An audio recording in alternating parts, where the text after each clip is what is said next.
messieurs, bonjour. La manifestation qui était annoncée pour se rendre dans la Vienne est partie pour une partie des Deux-Sèvres. En tout, sur l'ensemble de la journée, on a compté 3000 manifestants. Pour la partie qui s'est déroulée sur les Deux-Sèvres, en additionnant l'ensemble des points, on arrive à peu près 2500 personnes qui sont venues depuis les Deux-Sèvres pour rejoindre la Vienne. L'opération qui s'est déroulée dans les Deux-Sèvres, dont je vous rends compte avant de donner la parole à mon collègue de la Vienne pour la partie qui relève de son département, cette partie consistait à empêcher l'accès au périmètre interdit à la manifestation. Et la manœuvre de gendarmerie qui s'est déroulée a permis d'éviter toute intrusion dans le périmètre interdit à la manifestation. Donc cette partie s'est déroulée comme nous le souhaitions, sans heurts, à distance, et a ainsi permis d'éviter tout blessé parmi les manifestants. Et aucun des sites visés potentiellement par les personnes regroupées n'a été atteint, dégradé, ou à nécessiter un emploi de la force.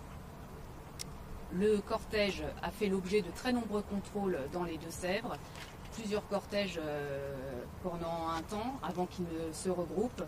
On compte plus de 2000 contrôles de personnes pour la partie relevant des Deux-Sèvres. L'ensemble de ce dispositif s'est ensuite réorienté vers la Vienne lorsque les manifestants ont rejoint le département voisin. Je crois qu'il est important ce soir de ne pas inverser les responsabilités. Nous avons des organisateurs qui ont mis en danger les manifestants, qui ont pris des risques inconsidérés en prenant pour cible un site Céveso, seuil haut, et qui, en n'annonçant pas leurs intentions, ont aussi désorganisé les manœuvres de secours. Le bilan ce soir, c'est que nous n'avons aucun blessé à déplorer, ni du côté des forces de l'ordre, dont je tiens vraiment à saluer l'engagement déterminant aujourd'hui, ni auprès des manifestants. Et nous n'avons également aucune cible des antibassines qui n'a été atteinte, et nous avons pu protéger l'ensemble des exploitations agricoles. Alors je veux rappeler, parce que vous le savez, que le préfet de Charente-Maritime a interdit la manifestation qui est annoncée demain par les mêmes organisateurs à La Rochelle et sur le port de La Rochelle.